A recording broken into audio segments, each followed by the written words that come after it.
लोगों ने जब मरियम की गोद में दूध पीता बच्चा देखा, कहा है मरियम अभी तो तेरी शादी न हुई थी, अभी तो तू किसी के निकाह में ना आई थी, ऐ मरियम ये पाप तू कहां से लेके आई? ऐ हारून की बहन, ऐ हारून की बहन, ना तो तेरा बाप बदचलन था ना तेरी मां बदचलन थी, तूने ये पाप कैसे कर लिया? उलमा कहते हैं यहां कौम के लोगों ने हारून की बहन का, हजरत मरियम के कोई भाई हारून नाम के थे। गोया कि अल्लाह ताला ने इस आयत में यह पैगाम दिया कि अगर भाई नेक हो, भाई दीनदार हो, भाई के चाल चलन ठीक हो, तो बहन के कदम के बहकने के चांसेस बहुत कम होते हैं। अगर बहन के कदम बहक रहे हैं, समझ जाओ घर में भाई गड़बड़ है। माँ का ना अबू किमरा सऊ, ऐ मरियम तेरा बाप तो बुरा न था। अगर बाप शरीफ हो, अगर बाप सीधा साधा हो, अगर बाप नेक हो, तो औलाद के बिगड़ने के चांसेस बहुत कम हो जाते हैं। लोगों ने कहा मरियम तेरा बाप भी गड़बड़ नहीं था। लोगों ने कहा मरियम वमा कानत उम्मुकी बगिया, तेरी माँ भी बदचलन नहीं थी, तू कैसे बदचलन हो गई? अगर माँ सही हो, अगर बाप सही हो, अगर भाई सही हो, तो बेटियां गड़बड़ नहीं हो सकती मेरे भाई। इसलिए बेहतर है कि पहले हम अपने गरेबानों में दौर फितनों का दौर है। इस दौर में कदम कदम पर ऐसी चीजें हमें और आपको नजर आ रही हैं जो हमें दीन से दूर कर रही है, इस्लाम से दूर कर रही हैं, अल्लाह से दूर कर रही है। और ये कोई हवाई बात नहीं है, ये रियलिटी है, ये हकीकत है कि जैसे जैसे दुनिया कयामत के करीब हो रही है, वैसे वैसे दुनिया में बहुत तरह के फितने रूनमा हो रहे हैं। और इसकी पेशिनगोई, इसकी भविष्यवाणी अल्लाह के प्यारे नबी जनाब मुहम्मदुर रसूलुल्लाह सल्लल्लाहु अलैहि वसल्लम 1400 साल पहले फरमा चुके। आप अपनी उम्मत को बता करके गए थे कि फितनों का दौर आएगा और कदम कदम पर ऐसी चीजें तुम्हारे सामने जाहिर होंगी। सही मुस्लिम की उस हदीस को आप अपने सामने रखिए।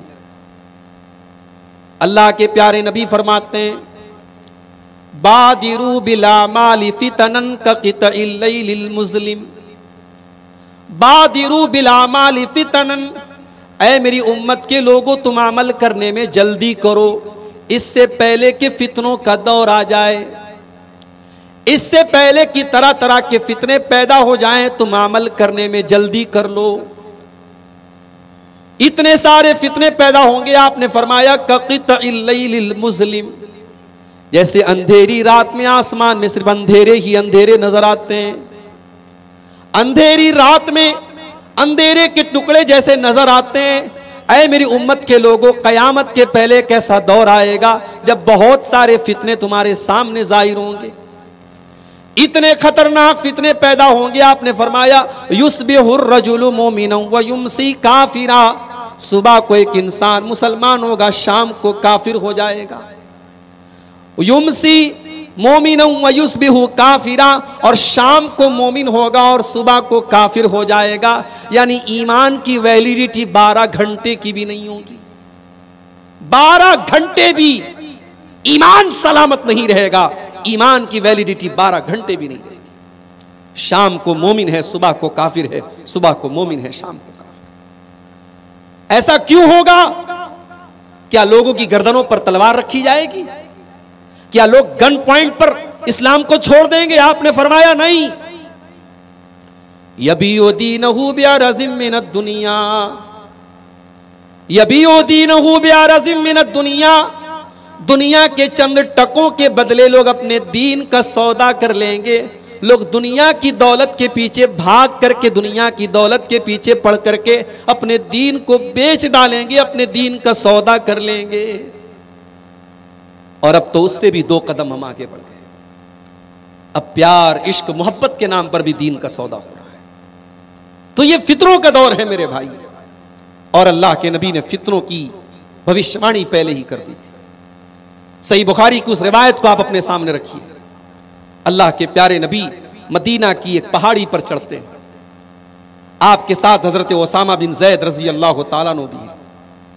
आप कहते हैं इन्नी लअरल फितन खिलाल बुयूतिकुम कमवाकिल क़त्री।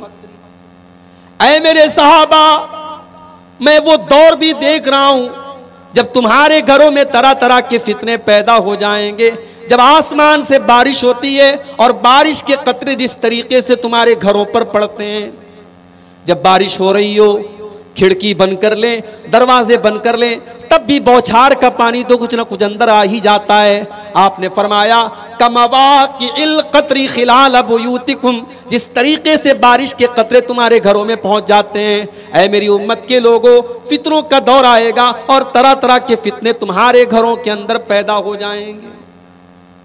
फितनों का दौर है मेरे भाई। कहीं माल का फितना है, कहीं शोहरत का फितना है, कहीं इस्लाम के नाम पर इस्लाम से दूर करने का फितना है, कहीं इस्लाम की गलत एक्सप्लेनेशन का फितना है, कहीं इस्लाम के नाम पर दहशतगर्दी और टेररिज्म का फितना है।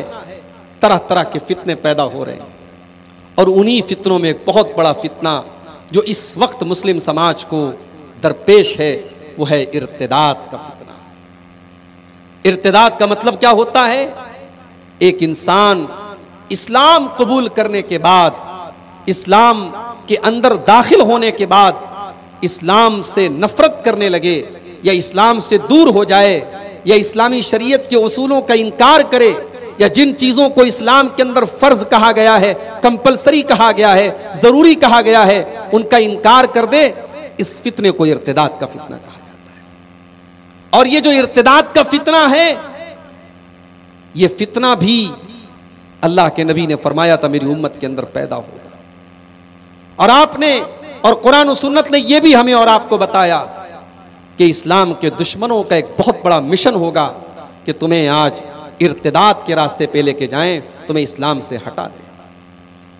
कुरान का दूसरा पारा उठाइए, अल्लाह फरमाता है वला यज़ालून युक़ातिलूनकुम हत्ता यरुद्दूकुम अन दीनिकुम इन इस्तताऊ। ऐ मुसलमानों, तुम्हारे दुश्मनों का मंसूबा यही है कि तुम्हें इस्लाम से मुर्तद कर दें, तुम्हें दीन से हटा दें, तुम्हें अल्लाह के दीन से हटा दें। लेकिन कान खोल करके सुन लो, वमन यर्तदिद मिनकुम अन दीनिही, जो इस्लाम से मुर्तद हो जाए, फयमुत वहुवा काफिरुन, और उसी हालत में उसकी मौत हो जाए।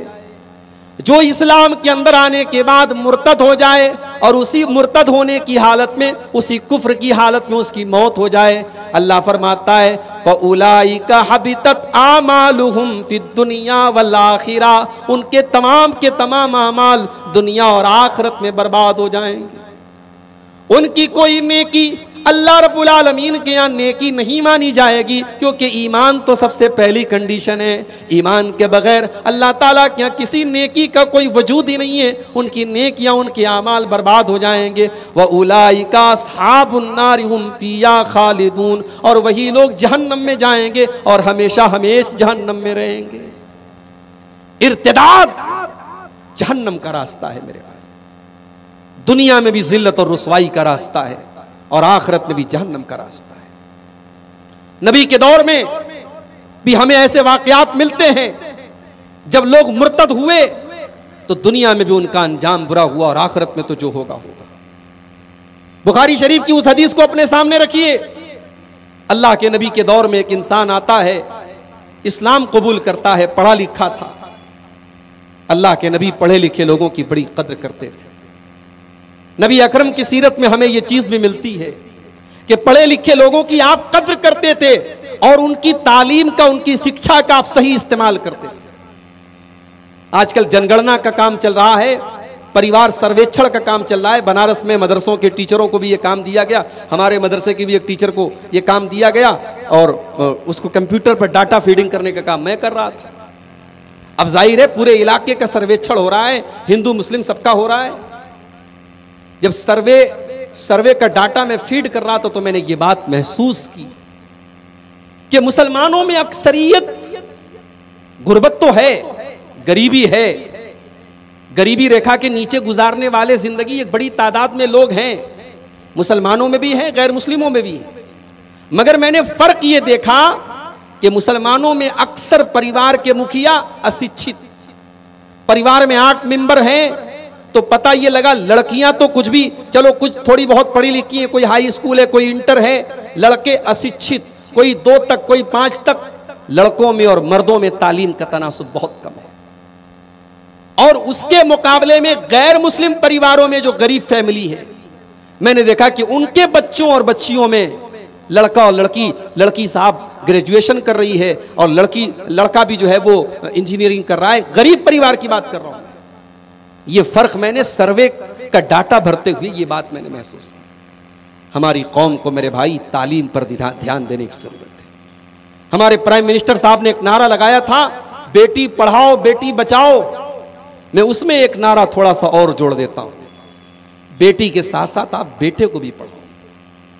ये जो आज हमारे समाज में जो बिगाड़ पैदा हो रहा है ना, ये इस फर्क की वजह से भी हो रहा है कि हमारी कौम की लड़कियां तो पढ़ रही हैं, लड़के नहीं पढ़ रहे हैं।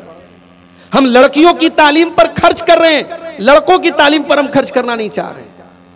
लड़का जहां बड़ा हुआ, हमें उससे ये उम्मीद और एक्सपेक्टेशन है कि वो कमा के लाएगा।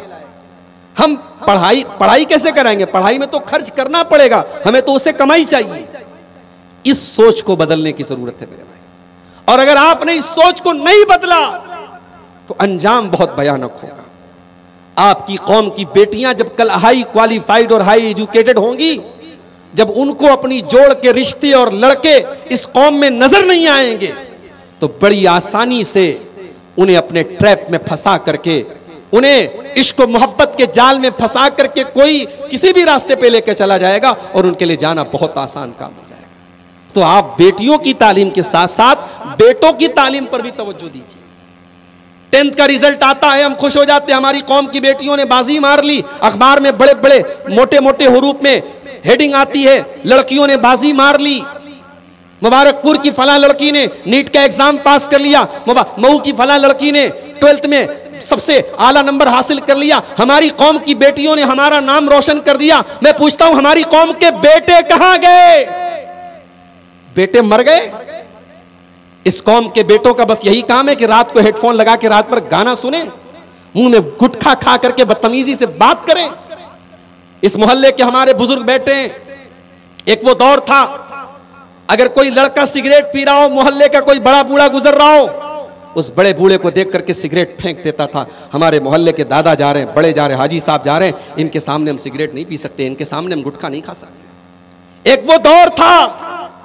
और आज एक वो दौर है कि लड़के मोबाइल पर बैठ करके फहश फिल्में देख रहे हैं, गाली गलौज के साथ बात कर रहे हैं, सिगरेट पी रहे हैं, गुटखा खा रहे हैं।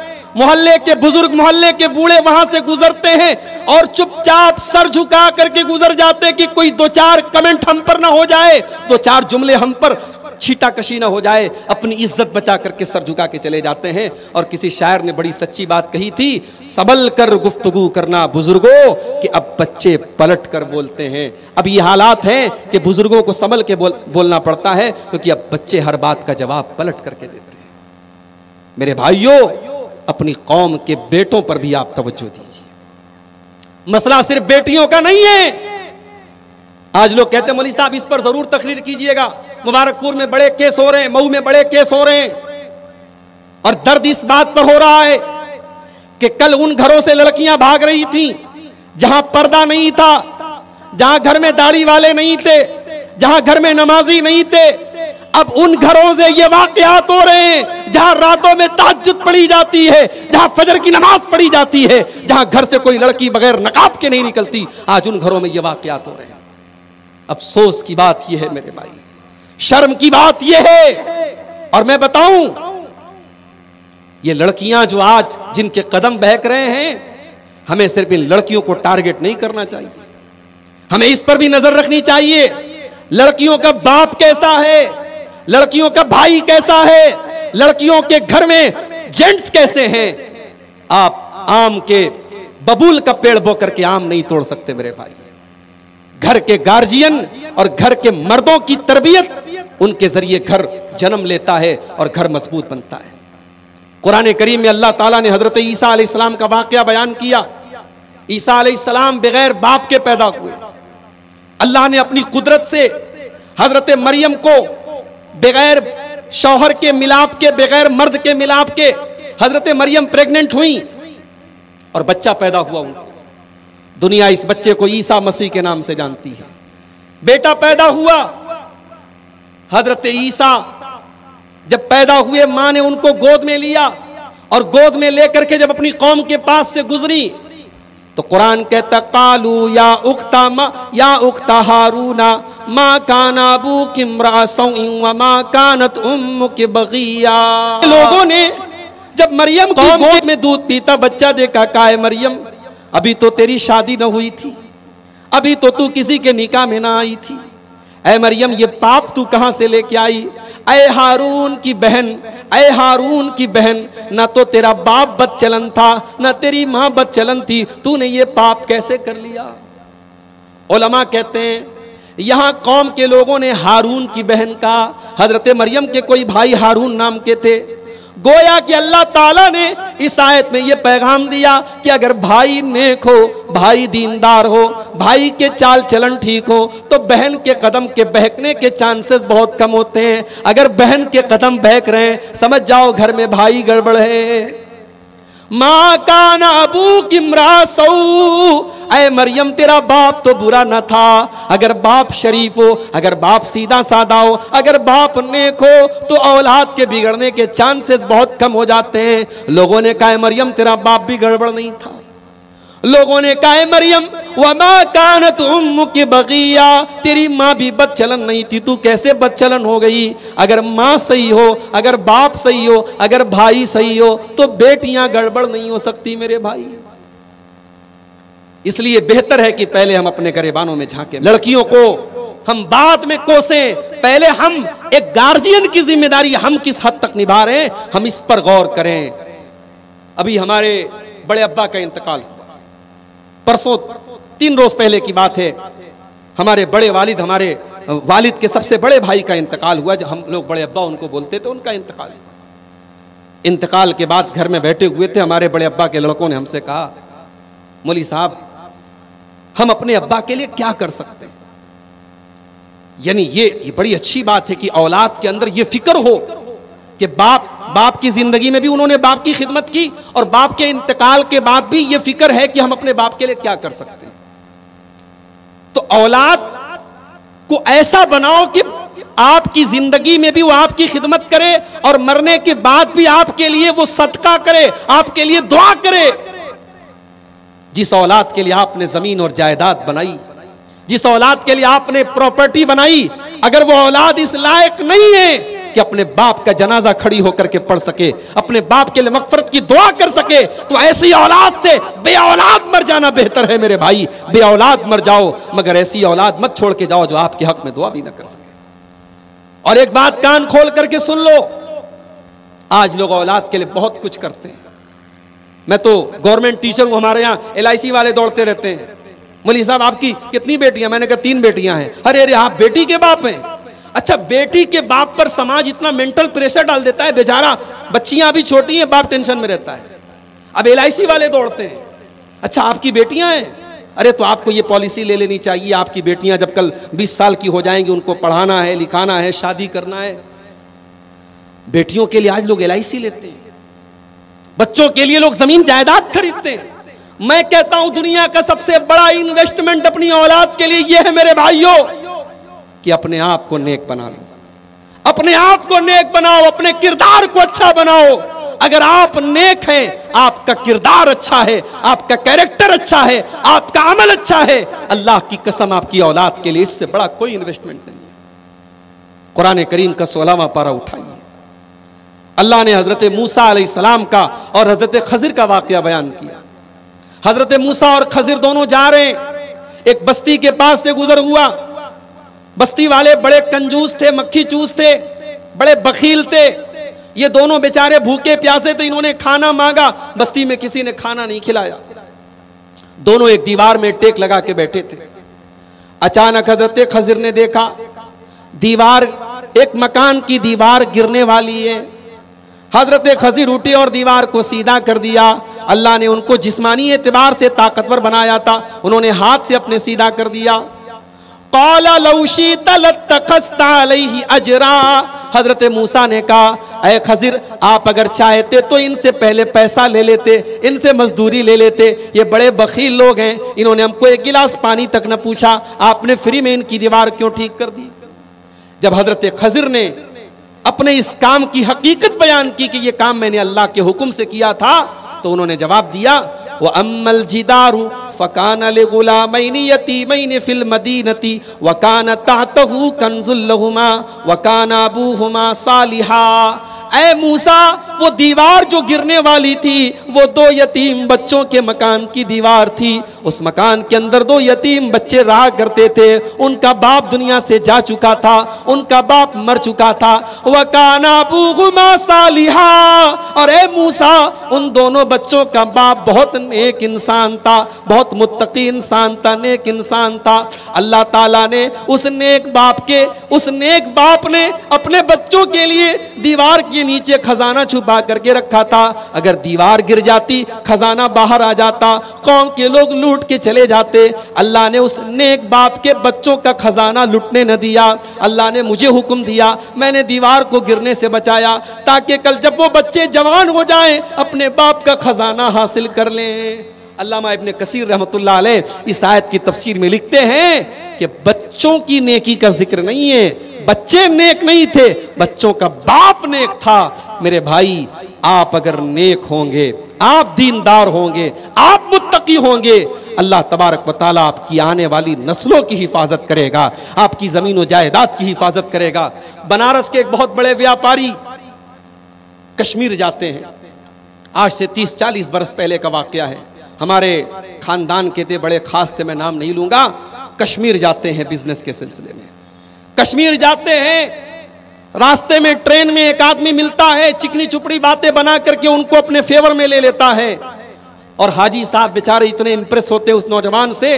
कश्मीर में जब वो जाते हैं, होटल में ठहरते हैं, उस नौजवान को भी होटल में अपने कमरे में ठहरा लेते हैं।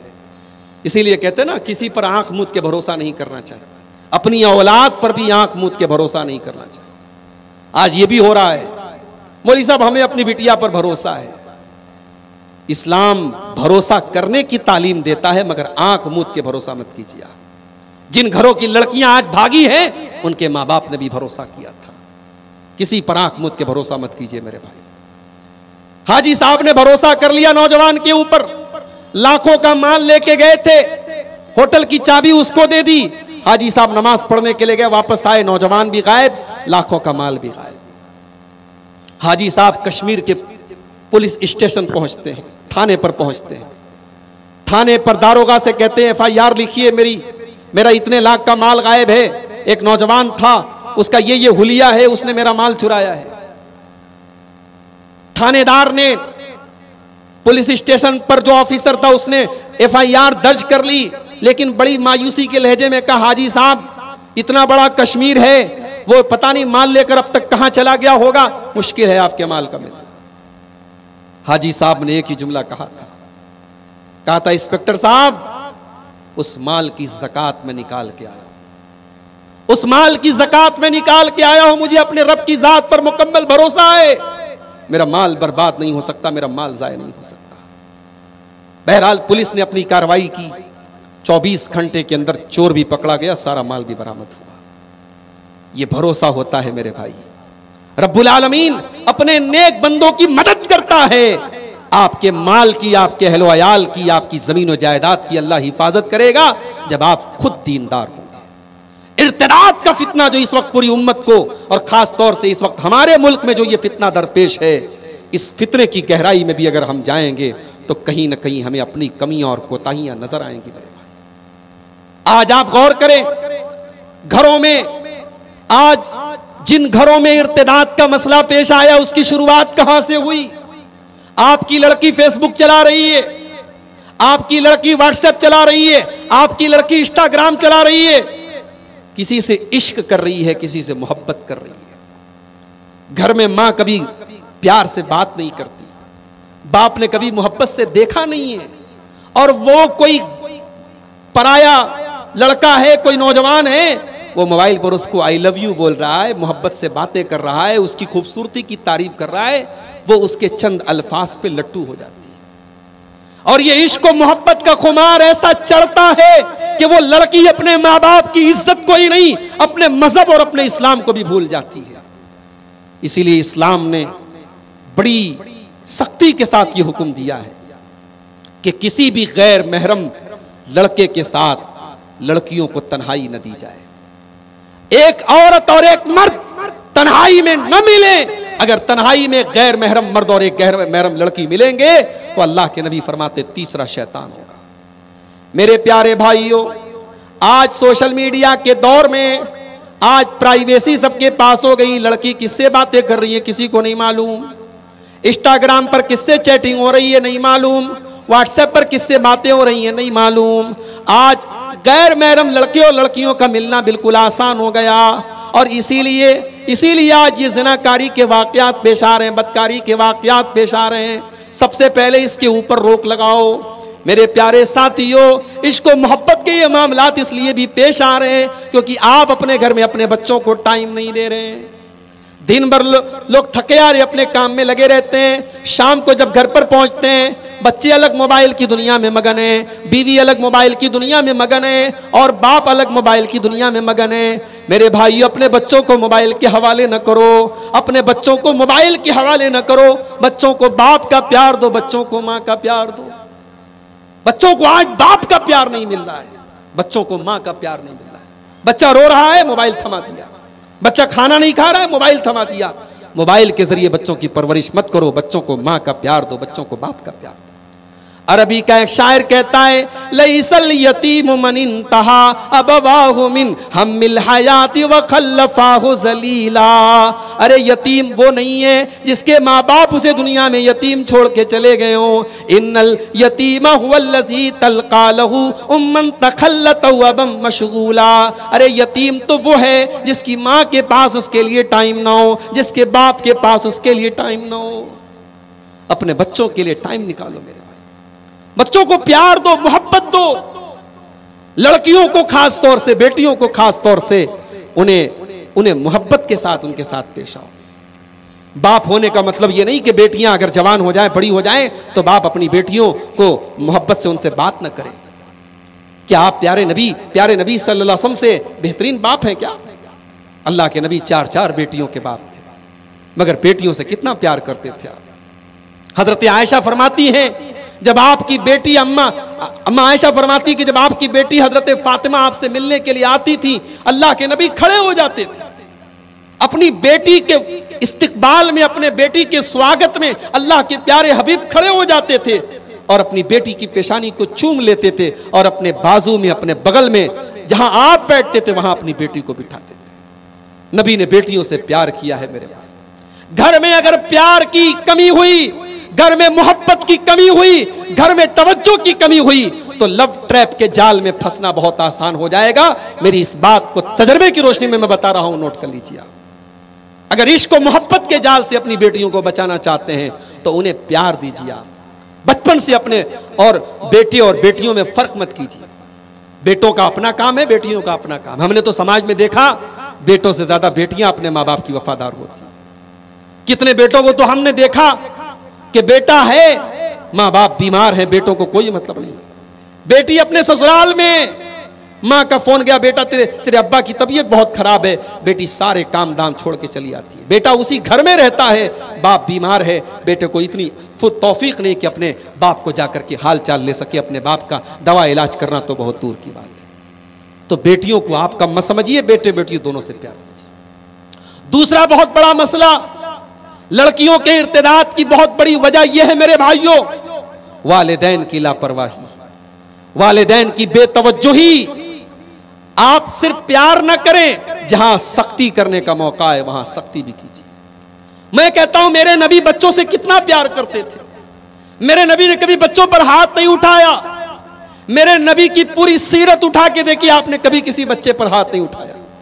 10 साल तक हजरत अनस कहते हैं मैंने नबी की खिदमत की, लेकिन नबी ने कभी मेरे ऊपर हाथ नहीं उठाया।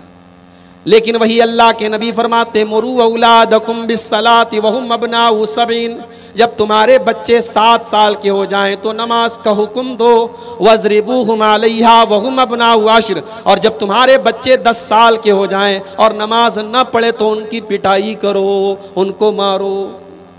मेरे प्यारे साथियों, गौर करो, अल्लाह के नबी किस कलेजे के साथ ये बात कर रहे होंगे। जिस नबी ने कभी बच्चों पर हाथ नहीं उठाया, जिस नबी ने कभी बच्चों को नहीं मारा, वो नबी कह रहे हैं जब तुम्हारे बच्चे 10 साल के हो जाएं और नमाज न पढ़े तो उनको मारो, क्योंकि बच्चों का प्यार अपनी जगह है, बच्चों की मोहब्बत अपनी जगह है, लेकिन नमाज की अहमियत अपनी जगह है। 10 साल का बच्चा हो गया और नमाज नहीं पढ़ रहा है तो तुम उसकी पिटाई करो, उसको मारो।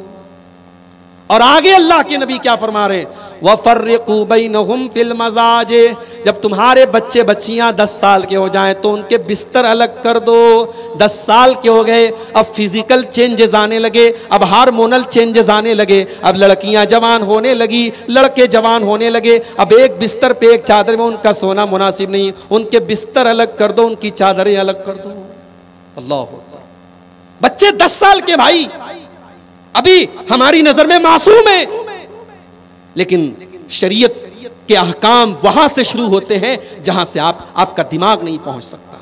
शरीयत 10 साल के बच्चों का बिस्तर अलग करने की तालीम दे रही है। यह नबी अकरम की तालीम है मेरे भाई। आपने प्यार भी किया है, आपने लाड भी किया है, और आपने सख्ती करने का भी हुक्म दिया है। हजरत फातिमा से इतनी मोहब्बत करते थे आप, लेकिन मौका पड़ा तो आप हजरत फातिमा से नाराज भी हुए हैं। बुखारी की रिवायत है, अल्लाह के प्यारे नबी अपनी बेटी हजरत फातिमा से मिलने के लिए गए और दरवाजे से आप वापस चले आए। हजरत फातिमा को पता चला मेरे अब्बा जान आए थे, आके वापस चले गए। फौरन हजरत अली को भेजा, जाओ पता करो अब्बा जान आकर के वापस चले गए, क्या बात है। हजरत अली आते हैं, अय अल्लाह के नबी क्या बात है, आप हमारे दरवाजे पर आकर के वापस चले गए, हमने क्या गलती कर दी। आपने फरमाया, बुखारी के अल्फाज हैं, आपने फरमाया रअयतु अला बाबिया सित्रम मुवश्शया, अय अली जब मैं फातिमा से मिलने के लिए गया मैंने क्या देखा कि फातिमा के दरवाजे पर जो पर्दा लटका हुआ है वो बड़ा डिजाइनदार पर्दा है, उसके ऊपर तस्वीरें बनी है, उसके ऊपर डिजाइन बनी हुई है। अय अली फातिमा तो मेरे कलेजे का टुकड़ा है, फातिमा तो मेरी बेटी है, मैंने फातिमा को कभी दुनियादारी न सिखाई, मैंने फातिमा को कभी दुनिया की मोहब्बत न सिखाई। अय अली मेरी बेटी के दरवाजे पर ऐसा पर्दा कहां से आ गया, माली वली दुनिया। अय अली जब मेरा दुनिया से कोई लेना देना नहीं है, जब मैंने दुनिया से अपना ताल्लुक नहीं जोड़ा, मेरी बेटी के दरवाजे पर दुनियादारों का पर्दा कैसे आ गया। हजरत अली ने पूछा अल्लाह के नबी अब क्या करें। आपने फरमाया जाओ उस पर्दे को हटा दो, उसको मदीना के गरीबों में जा करके तकसीम कर दो, आज के बाद वो पर्दा तुम्हारे घर के दरवाजे पर नहीं होना चाहिए। ये तालीम थी अल्लाह के नबी की, ये तरबियत थी अल्लाह के नबी की। हमारे यहाँ तरबियत के नाम पर हम जीरो हैं मेरे भाई। बच्चों को स्कूल पाल रहा है, बच्चों को ट्यूशन मास्टर पढ़ा रहा है, बाप कितने हमारे मदरसे में बाज लोग आते हैं, उनको ये भी नहीं मालूम होता कि बच्चा किस क्लास में पढ़ रहा है। ये किस हद तक गफलत है मेरे भाई। बेटियां स्कूल की छुट्टी हो रही है 2 बजे, घर पहुंच रही है 4 बजे, माँ ने बड़े हल्के लहजे में पूछा बेटी आज देर हो गई। हाँ माँ वो सहेली के यहाँ गई थी। 2 घंटा लेट आ रही है बेटी, कोई मतलब नहीं है। बेटी को आपने 10,000 का मोबाइल दिलाया तो उसके हाथ में 50,000 का आईफोन कहां से आया। 500 रुपये वाला आपने पर्स दिलाया था, उसके बाद 2,000 वाला पर्स कहां से आया। क्या ये मां की जिम्मेदारी नहीं है मेरे भाई। औलाद बहुत बड़ी नेमत भी है, औलाद बहुत बड़ी नेमत भी है और बहुत बड़ी आजमाइश भी है, और खास तौर से बेटियां बहुत बड़ी आजमाइश है। ये नबी का जुमला है कि बेटी बहुत बड़ा इम्तिहान है।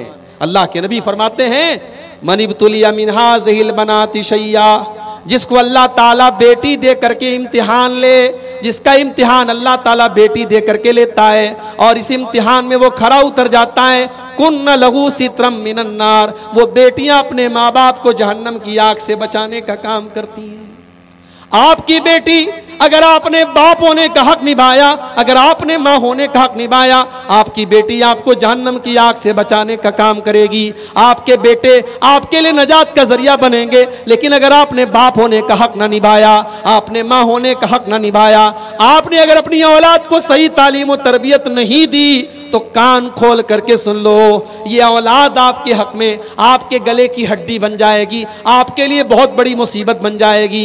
अल्लाह के नबी फरमाते हैं, सही मुस्लिम की रिवायत है, मा मिन अब्दिन यस्तरईहिल्लाहु रईयतन, अल्लाह ताला अगर किसी बंदे के ऊपर कोई जिम्मेदारी डाल दे, सुम्मा यमूतु यौम यमूतु व हुवा गाशुन लिरईयतिही, और वो इस हाल में मर जाए कि वो अपने उस जिम्मेदारी को सही तरीके से नहीं निभा रहा था, इल्ला हर्रमल्लाहु अलैहिल जन्ना, ऐसे इंसान के ऊपर जन्नत हराम है, जन्नत हराम है उस माँ के ऊपर जिसने कभी अपनी बेटी से ये नहीं पूछा रात में तू 2 बजे किससे बात कर रही थी। जन्नत हराम है उस बाप के ऊपर। इस बात से तो मतलब है कि बेटा कमा के ला रहा है, इस बात से कोई मतलब नहीं कि बेटा कहां से कमा के ला रहा है। मेरे भाइयों, अपने बच्चों की तालीम और तरबियत पर आप तवज्जो दीजिए। बच्चों को बनाने और बिगाड़ने में बड़ा किरदार होता है माँ बाप का। अल्लाह के नबी फरमाते हैं, कुल्लु मौलूदन यूलदु अलल फित्रा, जब बच्चा पैदा होता है तो इस्लाम के ऊपर पैदा होता है, फितरत के ऊपर पैदा होता है। फ़अबवाहु युहव्विदानिही व युनस्सिरानिही व युमज्जिसानिही, उसके माँ बाप उसको यहूदी बनाते हैं, उसके माँ बाप उसको मजूसी बनाते हैं, उसके माँ बाप उसको ईसाई बनाते हैं। यानी बच्चा पैदा होता है तो तौहीद पर पैदा होता है, एक अल्लाह को मानने वाला पैदा होता है। बच्चा जब पैदा होता है ला इलाहा इल्लल्लाह के ऊपर पैदा होता है, उसके अकीदे को बिगाड़ने वाले उसके माँ बाप होते हैं। जानना चाहते हो तरबियत किसको कहते हैं? अभी कुर्बानी का त्यौहार आ रहा है, कुर्बानी किसकी यादगार में हम करते हैं? हजरत इब्राहीम अलैहिस्सलाम की यादगार है कुर्बानी। उन्होंने अपने बेटे की कुर्बानी की थी।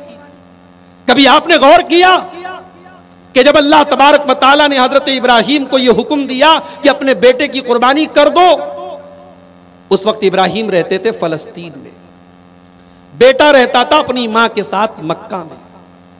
जाके गूगल मैप पे टाइप करो डिस्टेंस बिटवीन पैलेस्टाइन एंड मक्का, कई हजार किलोमीटर का डिस्टेंस आपको मिलेगा, कई 100 किलोमीटर, हजार नहीं तो कई 100 किलोमीटर का डिस्टेंस आपको मिलेगा फलस्तीन और मक्का के दरमियान।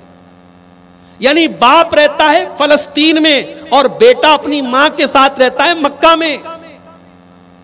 हजरत इब्राहीम अलैहिस्सलाम चल करके मक्का आते हैं और न जाने कितने मुद्दत के बाद अपने जवान बेटे को उन्होंने देखा। और जब जवान बेटे ने बाप को देखा होगा, मैं लफ्जों में नहीं बयान कर सकता कि बाप के दिल में क्या जज्बे आए होंगे और बेटे के दिल में क्या जज्बे आए होंगे।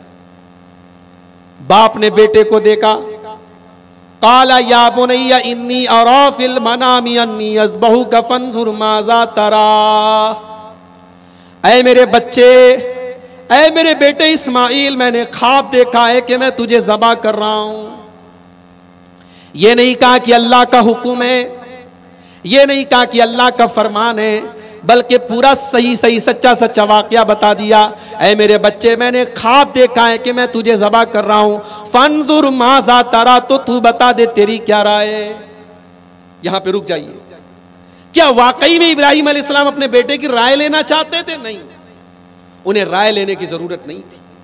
वो चाहते पकड़ करके गर्दन पे छुरी चला देते, इस्माइल चू नहीं कर सकते थे। मगर यहां इब्राहीम ये देखना चाहते थे मेरे बेटे की तरबियत कैसी हुई है, मेरे बेटे को मेरी बीवी ने हाजरा ने पाला कैसे है, मेरा बेटा जवाब क्या देता है। फंजुर माज़ा तरा, ऐ मेरे बच्चे तू जवाब दे, तेरी क्या राय है। काला या बतिफाल मा तुमर सतजिदुनी इंशाअल्लाहु मिनस साबिरीन। इस्माइल जवाब देते हैं, अय अब्बा जान, आपको जो हुक्म मिला है आप पूरा कर डालिए, अगर अल्लाह ने चाहा तो आपका बेटा सब्र करने वाला हो जाएगा। एक मर्तबा भी इस्माइल ने शिकवा नहीं किया कि अब्बा जान, आपने तो हमेशा अपने आप को मुझसे दूर रखा, आज जब मैं जवान हो गया, कुछ करने के काबिल हो गया, आप आए हैं मेरी गर्दन पे छुरी चलाने की बात कर रहे हैं। एक लफ्ज भी इस्माइल ने शिकायत का नहीं निकाला, अपने बाप से एक लफ्ज शिकायत का नहीं निकाला, बल्कि अब्बा जान कह करके खिताब किया। और जानते हो इस्माइल ने अपने बाप को अब्बा जान क्यों कहा? क्योंकि जब इब्राहीम अपने बाप को तौहीद की दावत देते हैं तो अब्बा जान कह के दावत देते हैं। बाप जान से मारने की धमकी देता है, लेकिन फिर भी बाप को हजरत इब्राहीम अब्बा जान कह के बड़े प्रेम से, बड़े प्यार से, बड़ी मोहब्बत से तौहीद की दावत देते हैं। अल्लाह का कानून है, अल्लाह का उसूल है। जिसने आज अपने बाप की कदर की, जिसने आज अपने बाप के साथ मोहब्बत का सलूक किया, जिसने आज अपने बाप की खिदमत की, कल उसकी औलाद उसकी खिदमत करेगी। इब्राहीम ने अपने बाप को अब्बा जान कह के खिताब किया, आज बुढ़ापे में इस्माइल अपने बाप को अब्बा जान कह के खिताब कर रहे हैं। अय अब्बा जान, आपको जो हुक्म मिला है आप कर डालिए, अगर अल्लाह ने चाहा तो आप मुझे सब्र करने वाला पाएंगे। अल्लामा इकबाल कहते हैं, ये फैजान नजर था या के मकतब की करामत थी, ये फैजान नजर था या के मकतब की करामत थी, सिखाए किसने इस्माइल को आदाब फरजंदी। ओ लोगो, इस्माइल को ये आदाब किसने सिखाए? कौन से स्कूल में पढ़ा, कौन से मदरसे में पढ़ा? इस्माइल को सिखाने वाली उनकी माँ हाजरा थी। ओ मेरे भाइयों, आज कौम को हाजरा के जैसी माओं की जरूरत है। अगर इस्माइल के जैसी नस्ल चाहिए, अगर इस्माइल के जैसे नौजवान चाहिए, तो आज हाजरा के जैसी माओं की जरूरत है। तरबियत इसको कहते हैं मेरे भाई। आज तरबियत नहीं हो रही, आज वालिदैन तरबियत नहीं कर रहे, मोबाइल थमा रहे अपने बच्चों को। एक साहब कहने लगे अभी मुबारकपुर में आने के बाद, मौलवी साहब सबसे पहले तो लड़कियों से मोबाइल छीन लेना चाहिए। मोबाइल छीन लेने से मसला नहीं हल होगा, माफ कीजिएगा, मोबाइल छीन लेने से मसला नहीं हल होगा।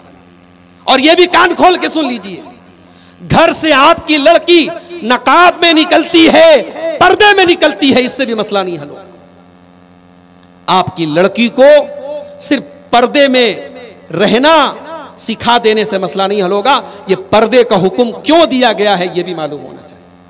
अगर आपकी बेटी को पर्दे का मतलब पता चल जाए तो वो IAS और IPS बन जाए, तब भी वो अपने पर्दे से समझौता नहीं करेगी। आज इसी मऊ और मुबारकपुर की लड़कियां, अच्छे खासे दीनदार घरों की लड़कियां जब क्लास में टॉप कर लेती हैं तो बड़े फख्र से न्यूज चैनल पर चेहरा खोल करके और पर्दा खोल करके इंटरव्यू देती हैं। कहां चली गई तुम्हारी गैरत, कहां चला गया तुम्हारा पर्दा? अगर आपके इलाके की सीट महिला सीट हो गई, आपके यहां के इलाके की औरतें अगर इलेक्शन लड़ रही हैं, तो क्या पर्दे में रह करके और चेहरे का पर्दा करके इलेक्शन नहीं लड़ा जा सकता? अगर आप चाहें मेरे भाइयों तो बहुत कुछ किया जा सकता है। अगर इंसान अपने दीन को लेकर के, अपने मजहब को लेकर के, अपने अकायद को लेकर के अगर सख्त हो, दुनिया की कोई ताकत उसे टस से मस नहीं कर सकती। हमने देखा साउथ अफ्रीका का क्रिकेटर है हाशिम अमला, उसकी बीवी अपने शौहर के साथ क्रिकेट मैच देखने आती है। साउथ अफ्रीका जैसे मुल्क में जहां बड़ी बेपर्दगी है, बड़ी उरियानियत है, लेकिन उसने अपनी बीवी की तरबियत ऐसी की है, अपनी बीवी को ऐसे रखा है उसने, वो दुनिया के किसी भी कोने में जाती है, वो औरत मुकम्मल सर से पैर तक नकाब में रहती है, पर्दे में रहती है। ये तो आपके ऊपर डिपेंड करता है। दुनिया की कोई ताकत आपसे आपका पर्दा नहीं छीन सकती, आपकी शर्म हया नहीं छीन सकती मेरे भाई। तो हमें अपनी बेटियों को सिर्फ पर्दा कराना नहीं है, पर्दा सिखाना भी है। हमारी कौम की बेटियों को पता तो चले कि ये पर्दे का हुक्म क्यों दिया गया है। और ये कब पता चलेगा? जब आप उन्हें दीनी तालीम देंगे। हमारे यहाँ दीनी तालीम के नाम पर बस नाजरा कुरान पढ़ा दिया बच्चियों को, किसी मौलवी साहब के जरिए, किसी हाफिज जी के जरिए बच्चियों ने नाजरा कुरान पढ़ लिया। कुरान तो पढ़ लिया रट्टू तोते की तरह, कुरान की मीनिंग क्या है, कुरान का मतलब क्या है, कुरान का अर्थ क्या है, वो किसी को नहीं मालूम। उसने बचपन से सीखा कि पर्दा करना है, लेकिन ये पर्दा क्यों करना है उसे किसी ने नहीं सिखाया। ये जब कुरान पढ़ेगी तब उसे मालूम होगा कि पर्दे का हुक्म क्यों दिया गया है। या अय्युहन नबी कुल अज़वाजिका व बनातिका व निसाइल मोमिनीना युदनीना अलैहिन्ना मिन जलाबिबिहिन्ना। ऐ नबी, अपनी बेटियों से कह दीजिए, अपनी बीवियों से कह दीजिए और तमाम मुसलमान औरतों से कह दीजिए, जब वो अपने घर से निकला करें तो अपने ऊपर जिल्बाब डाल लें, अपने ऊपर चादर डाल लें, अपने ऊपर नकाब डाल लें। ज़ालिका अदना अन युरफ़ना फ़ला युज़ीन। ये पर्दा दुनिया को बता देगा ये इज्जतदार घर की लड़कियां हैं, ये इज्जतदार घर की औरतें हैं। इस पर्दे की वजह से लोग उनको पहचान लेंगे। आज हमारे मुल्क में इस्लामोफोबिया का दौर चल रहा है। न्यूज चैनल वालों के पास कोई न्यूज नहीं है, महंगाई मुद्दा नहीं है, पेट्रोल की बढ़ती कीमतें मुद्दा नहीं है, मणिपुर में दुनिया भर के होने वाले फसादात मुद्दा नहीं है। मुद्दा है तो हिंदू मुस्लिम मुद्दा है, मुद्दा है तो लव जिहाद मुद्दा है, मुद्दा है तो मुसलमानों को लेकर के किस तरीके से नफरत परोसी जाए, ये मुद्दा है।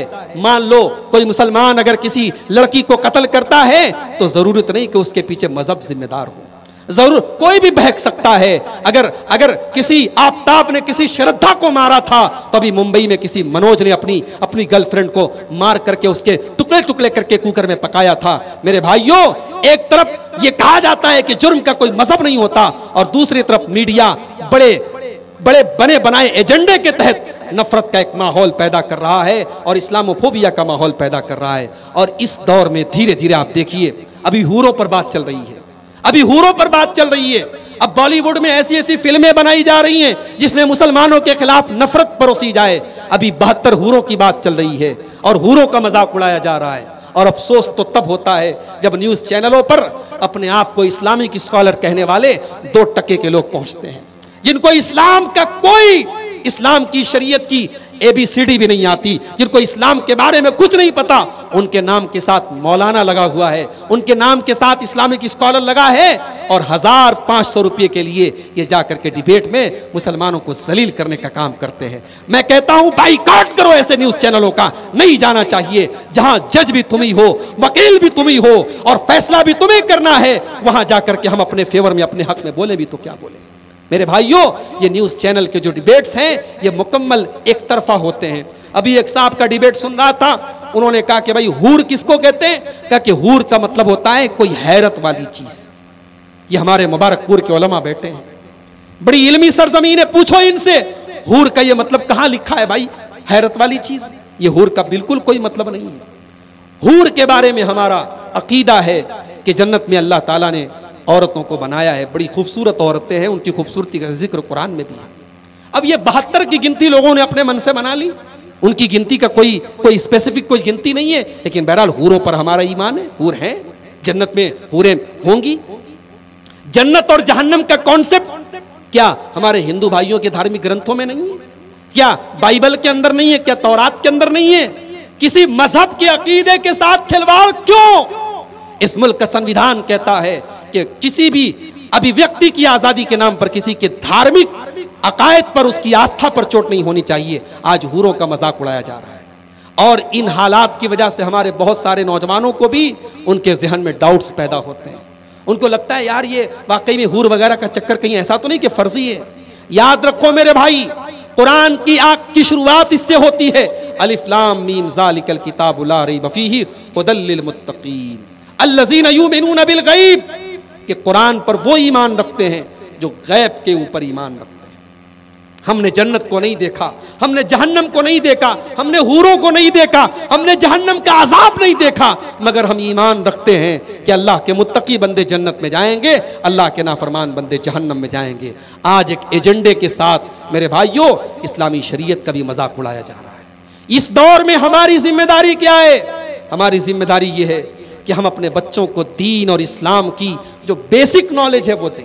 ठीक है, दारुत तालीम से पूरी आलिमियत की तालीम हासिल करना जरूरी नहीं है, जामिया सल्फिया और जामिया अशरफिया से पढ़ करके फारिग होना लोगों के लिए जरूरी नहीं है, लेकिन दीन का बेसिक इल्म और इस्लामी शरीयत के बुनियादी अकीदों को सीखना ये हर मुसलमान की जिम्मेदारी है। मेरे भाइयों, हम दीन की बेसिक नॉलेज को सीखें और अपनी बेटियों को भी सिखाएं। माफ कीजिएगा, अब दौर बहुत बदल चुका है। अब मैं अपने उन उलमा से भी कहना चाहूंगा बड़े अदब के साथ, जिन्होंने कल तक बड़ी सख्ती के साथ कहा था कि मस्जिदों में औरतों का जाना फितना है, अब उनसे बड़े अदब के साथ कहना चाहूंगा, मौलवी साहब अब अपने फतवे पर जरा सा गौर कर लीजिए। अब औरतों का मस्जिद में ना आना बहुत बड़ा फितना है। अब जुमा की नमाज में और जुमा के खुतबे में अगर औरतों के हाजिर होने का इंतजाम किया जाए और पर्दे का माकूल इंतजाम किया जाए, साल भर में 52 जुमा के खुतबे होते हैं। अगर आधा आधा घंटे की ये 52 तकरीरें हमारे और आपके घर की औरतें सुनेंगी, उनको दीन की बड़ी बड़ी कीमती बातें सुनने को मिलेंगी, दीन सीखने का मौका मिलेगा। कभी आपने गौर किया, हमारे घरों की औरतें दीन के मामले में बिल्कुल जीरो हैं मेरे भाई। कितनी औरतें हैं उनको अल्लाह के नबी के बारे में बड़ी बेसिक बातें नहीं मालूम, कितनी औरतें हैं उनको नमाज की दुआएं नहीं मालूम, कितनी औरतें हैं उनको वजू और तहारत का तरीका नहीं मालूम। कहीं मैयत होती है तो मैयत को कैसे नहलाया जाए नहीं मालूम। मोहल्ले की सबसे जाहिल औरत आकर के मुर्दे को नहलाती है। मैयत जो मुर्दा औरत होती है उसको नहलाती है। मैयत को नहलाने के मामले में तरह तरह की बिदात राइज हैं। इन बिदात को कौन रोकेगा? इन खुराफात को कौन रोकेगा? अपने घर की औरतों को दीन की तालीम दो मेरे भाई। अपने घर की लड़कियों को दीन सिखाओ। अगर आपने दीन की तालीम नहीं दी, यकीन रखिए ये इर्तिदाद का फितना रुकने वाला नहीं है।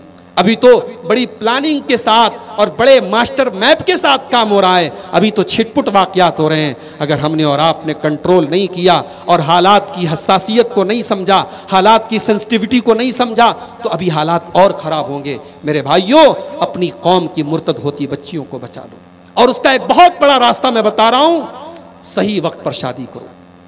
लड़कों की भी शादी सही वक्त पर करो, लड़कियों की शादी भी सही वक्त करो। हमारे यहाँ लड़कियों की शादी तो चलो 18-20 साल के होने के बाद, 21 साल के होने के बाद हो जाती है। लड़के 30-30 साल के हो जाते हैं, शादी नहीं होती। जो लड़का 20 साल की उम्र में जवान हो रहा है, उसकी शादी आप 30 साल की उम्र में कर रहे हैं। आप क्या एक्सपेक्ट करते हैं, क्या उम्मीद रखते हैं वो 10 साल तक तहज्जुद पढ़ के अपने आप को ज़िना से बचाएगा? ये दौर ज़िनाकारी बहुत आसान हो चुकी है मेरे भाई, बदकारी बहुत आसान हो चुकी है। इस दौर में अगर ज़िनाकारी से बचाना है अपनी नौजवान नस्ल को, निकाह को आसान कर दो। इसीलिए अल्लाह के नबी फरमाते हैं, इज़ा खतब इलैकुम मिम्मन तर्ज़ौना दीनहु व खुल्क़हु फज़व्विजू। जब तुम्हारी लड़कियों के लिए ऐसा रिश्ता आ जाए, लड़का दीनदार है, बाखलाक है, तो जल्दी से निकाह कर दो। इल्ला तफ़अलू, अगर तुम ऐसा नहीं करोगे, तकुन फितनतुन फिल अर्ज़ि व फ़सादुन अरीज़, तो ज़मीन के अंदर फितना फैल जाएगा, फसाद फैल जाएगा। अगर दीनदारी को तरजीह नहीं दी, बिरादरी को तरजीह दिया आपने, स्टेटस को तरजीह दिया आपने, कारोबार को तरजीह दिया आपने, अगर आपने दीनदारी को तरजीह नहीं दी तो फितने पैदा होंगे। नबी ने अपनी सबसे लाडली बेटी की शादी की तो हजरत अली से की। हजरत अली कोई मालदार नहीं थे, गरीब थे, उनके पास तो निकाह के टाइम महर तक का पैसा नहीं था। उन्होंने जरा बेच करके महर का इंतजाम किया था। मेरे भाइयों, नबी ने 4 बेटियों की शादी की, चारों में दीनदारी आपने देखी है। अपनी बेटियों और अपने बेटों के लिए दीनदार रिश्ता देखो।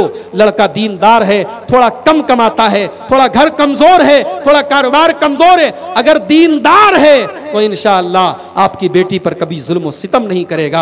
आपकी बेटी को कभी कोई ऐसा काम करने पर मजबूर नहीं करेगा जो अल्लाह और उसके रसूल को नाराज करने वाला हो। लेकिन अगर आपने दुनिया देख ली, दुनिया का मकान और चमक दमक देख ली और दीनदारी नहीं देखी, हो सकता है कि आपकी लड़की की जिंदगी वहां जाके खराब हो जाए।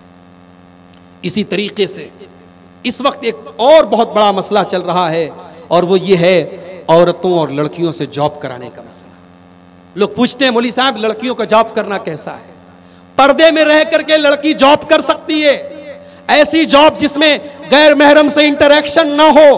पर्दे में रह करके औरत काम कर सकती है, मगर मेरा जुमला नोट कर लो, जॉब करना ये किसी लड़की की मजबूरी हो सकती है, लड़की की जरूरत और शौक नहीं हो सकता है। इस्लाम ने कमाने की जिम्मेदारी मर्दों को दी है, औरतों को कमाने की जिम्मेदारी नहीं दी है। अल्लाह ने मर्दों को कव्वाम इसीलिए बनाया है औरतों के ऊपर कि मर्द को कमा के लाना है, मर्द को घर चलाना है। आपने बेटियों को अगर कमाने का काम सौंप दिया, हमने बहुत सारे घरों में देखा जहां औरतें कमाई कर रही हैं, वहां के मर्दों को हमने दयूस देखा है, वहां के मर्दों को हमने बेगैरत देखा है। मेरे भाइयों, अपनी बेटियों और अपनी बहुओं को इज्जत के साथ 4 दीवारी में रखो। आपके इसी मऊ की सरजमीन के किसी शायर ने कहा था कि अल्लाह ने तुझे, तू जीनते खाना थी, शम में महफिल हो गई, तू घर की जीनत थी, आज तू महफिल की शमा हो गई। अल्लाह ने तुझे घर की जीनत बनाया था, घर का चराग बनाया था, आज तू महफिल की शमा हो गई। अपनी घर की लड़कियों को महफिल की शमा मत होने दो मेरे भाई। हमारे यहाँ शादी ब्याह में औरतें कैसे कपड़े पहनती हैं, वो कपड़ा कौन ला करके उनको देता है? पूरा जिस्म नजर आ रहा है, पूरी आस्तीन नजर आ रही है, पूरी पीठ नजर आ रही है। मुसलमानों के घरों में ऐसे कपड़े पहने जा रहे हैं, फर्क करना मुश्किल हो जाता है ये लड़की मुसलमान है या गैर मुस्लिम है। कहाँ गई हमारी शर्म हया?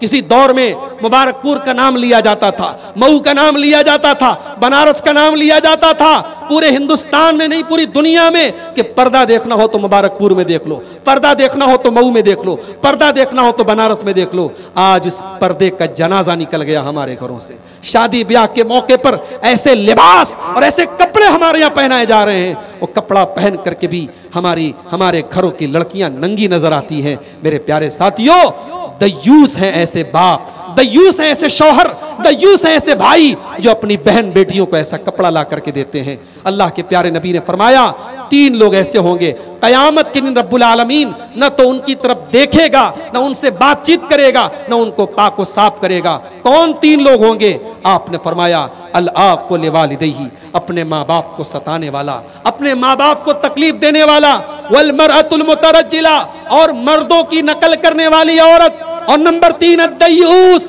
बेगैरत मर्द, अल्लज़ी युक़िर्रु फ़ी अहलिहिल खुबुस, जिसके घर में बेगैरती हो रही हो, जिसके घर में बेहयाई हो रही हो और उसको कोई फर्क ना पड़ रहा हो।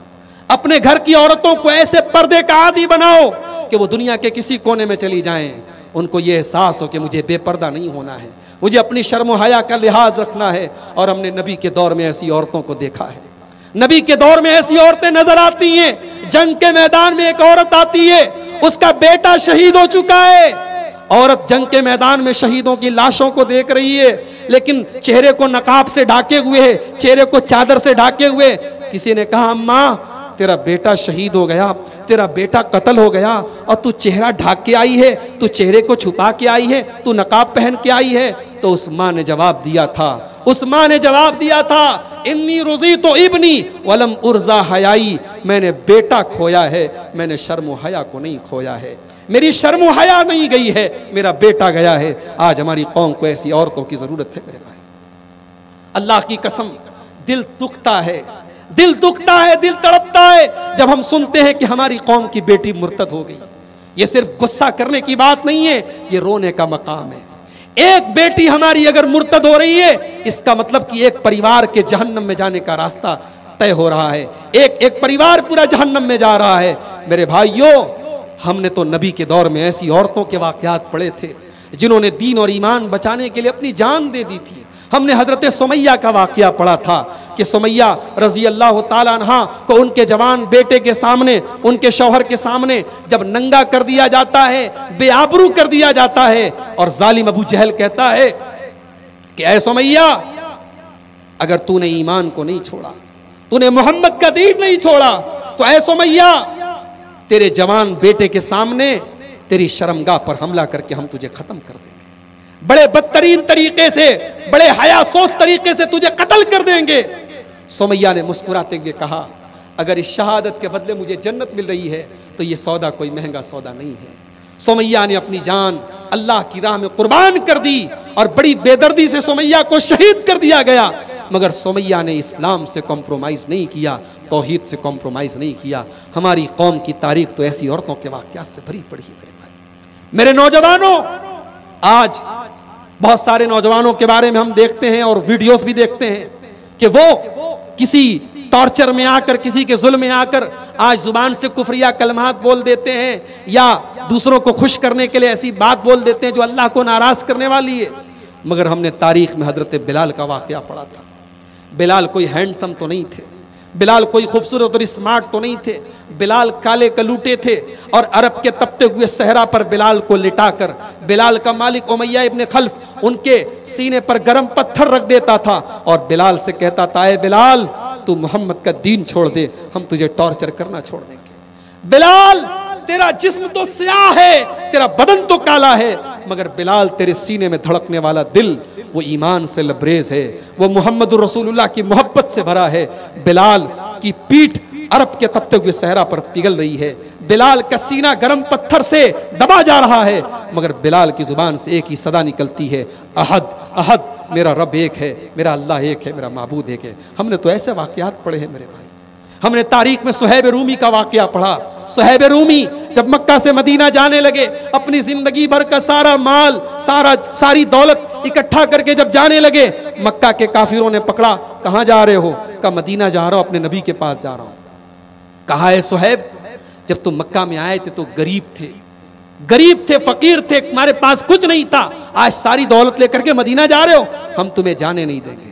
कहा फिर क्या करोगे? कहा तुम्हें जाना है अकेले जाओ, ये सारा माल तुमने मक्का में रह के कमाया है, ये सब छोड़ के जाना पड़ेगा। मेरे भाइयों, सुहैब रूमी ने एक मिनट के लिए भी गौर नहीं किया, एक मिनट के लिए भी तवक्कुफ नहीं किया, अपनी सारी जिंदगी भर की गाड़ी कमाई उन मक्का के लोगों के हवाले कर दी और मदीना पहुंचे। नबी अकरम ने अपने इस सहाबी को देखा, सीने से लगाया और कहा, रबिहतल बैया, रबिहतल बैया। ऐ सुहैब, मुझे अल्लाह की तरफ से सारा मामला बता दिया गया है। ऐ सुहैब, तूने बड़े मुनाफे का सौदा किया है, तूने बड़े फायदे का सौदा किया है, तूने सब कुछ गंवा करके अपने ईमान को बचाया है, अपने इस्लाम को बचाया है, तूने बड़े मुनाफे का सौदा किया है। मेरे भाई, हम गरीब हैं, हम कमज़ोर हैं, हम निहत्ते हैं, हमारे पास कुछ नहीं है, मगर हमारे पास एक ही दौलत है और वो दौलत ईमान की है। अब ये ईमान की दौलत भी अगर कोई लूटना चाहे तो हम आसानी से उसके हवाले कर दें, ये कैसे हो सकता है? कल क़यामत का दिन होगा, कल अल्लाह की बारगाह होगी, अल्लाह पूछेगा मेरे बंदे तू क्या लाया है? हम कहेंगे अल्लाह कुछ नहीं हमारे पास, एक तेरी मोहब्बत है, एक तेरे नबी की मोहब्बत है। अय अल्लाह, एक तेरी तौहीद है, एक तेरे नबी की शरीयत की पासदारी है, एक ला इलाहा इल्लल्लाह है, एक मुहम्मदुर रसूलुल्लाह है। हम यही लेके आए हैं, ये ईमान हमें कल क़यामत के दिन बचाएगा। मेरे भाइयों, रब्बुल आलमीन कुरान में कहता है, इन्नल लज़ीना कफ़रू व मातू व हुम कुफ़्फ़ारुन फ़लन युक़बल मिन अहदिहिम मिलुल अर्ज़ि ज़हबा। जो लोग बगैर ईमान के कल दुनिया से जाएंगे, कल जब अल्लाह की बारगाह में जाएंगे तो ज़मीन भर के सोना भी अगर वो अल्लाह की बारगाह में पेश कर दें, फ़लन युक़बल मिन अहदिहिम, ज़मीन भर के सोना भी अल्लाह कबूल नहीं करेगा। इस ईमान की कदर करो मेरे भाई। अगर अल्लाह ने आपको ये तौफीक दी है कि आपकी पेशानी सिर्फ उसके दर पे झुक रही है, आप किसी और के आगे अपना सर नहीं झुका रहे हैं, इस नेमत पर अल्लाह का शुक्र अदा करो। हम क्या, हमारी औकात क्या, हम क्या, हमारी औकात क्या? अल्लाह हमें चाहता तो हम भी जानवरों की इबादत कर रहे होते, हम भी अल्लाह की मखलूक की इबादत कर रहे होते, मगर अल्लाह ने हमें तौहीद पर बनाया है। इस नेमत की कद्र करो और अपने बच्चों की अकीदे की भी फिक्र करो। अगर इब्राहीम खलीलुल्लाह को अपने बच्चों की फिक्र है, इब्राहीम अलैहिस्सलाम अल्लाह की बारगाह में जब दुआ करते तो क्या कहते हैं? व जुनुबनी व बनी या अन्ना बुदल असनाम, परवरदिगार मुझे और मेरे बच्चों को बुत परस्ती से बचाना, मुझे और मेरे बच्चों को शिर्क से बचाना। अगर ये शिर्क इतनी खतरनाक चीज़ है कि इब्राहीम को अपने बारे में डर है, अपने बच्चों के बारे में डर है, तो मेरे भाइयों, हमें और आपको भी अपनी औलाद के बारे में और अपने बारे में फिक्र होनी चाहिए कि हमारी औलाद दुनिया में झोपड़ी में रहे चलेगा, कमज़ोर रहे चलेगा, एक टाइम खाना खा ले, एक टाइम भूखी रहे चलेगा, मगर उसके पास ईमान और तौहीद होनी चाहिए। ये चिंता और फिक्र हमें होनी चाहिए। आज लोग जब मरने लगते हैं, जब दुनिया से जाने लगते हैं, तो बच्चों को वसीयत करके जाते हैं। क्या वसीयत करते हैं? बेटा ज़मीन का ऐसे बंटवारा कर लेना, जायदाद का ऐसे बंटवारा कर लेना, भाइयों में आपस में लड़ाई मत करना, ये लोग वसीयत करते हैं। हज़ारों साल पहले हज़रत इब्राहीम के एक पोते थे, उनका नाम याकूब था। याकूब के 12 बेटे थे। याकूब खुद नबी थे, उनके बाप इसहाक भी नबी थे, उनके दादा इब्राहीम भी नबी थे। नबी के पोते हैं, नबी के बेटे हैं, खुद भी नबी हैं, और 12 बेटों में एक बेटा यूसुफ भी नबी है। नबियों का घराना है और याकूब का आखिरी टाइम है, और चारपाई के आसपास 12 बेटे अपने बाप को घेर के खड़े हैं। और याकूब अपने बच्चों से क्या कहते हैं? कुरान का पहला पारा उठाओ, अल्लाह याकूब की वसीयत को नकल करता है। अम कुंतुम शुहदा इज़ हज़र याकूब अल मौत इज़ क़ाल लिबनीहि मा ताबुदून मिन बाद। हज़रत याकूब अपने 12 बच्चों से कहते, मेरे बच्चों तुम किसकी इबादत करोगे? मेरे बाद तुम किसकी इबादत करोगे? हमें और आपको लगेगा यार ये मजाक हो रहा है, नबियों का घर है, बाप खुद नबी है, बेटे एक बेटा नबी है, और क्या पूछ के जा रहे हैं, क्या कह के जा रहे हैं, बेटा किसकी इबादत करोगे? ये कोई मामूली बात नहीं है, इसकी फिक्र होनी चाहिए। कहीं ऐसा ना हो कि हमारे बच्चे हमारे बाद मुर्तद हो जाएं, हमारे बाद अल्लाह को छोड़ करके किसी और की इबादत करने लगे। बच्चों की तौहीद की फिक्र करो, बच्चों के मुस्तकबिल और बच्चों के भविष्य से ज्यादा बच्चों की आखिरत की फिक्र करो। याकूब पूछते हैं, बच्चों किसकी इबादत करोगे? 12 बेटे जवाब देते, ना बुदु इलाह का व इलाह आबाई का इब्राहीम व इस्माइल व इसहाक। अब्बा जान, हम उस एक अल्लाह की इबादत करेंगे जिसकी इबादत आप करते हैं और जिसकी इबादत हमारे बाप दादा करते थे। मेरे भाइयों, ये चीज़ है जिस पर हमें तवज्जो देने की ज़रूरत है। अपनी औलाद की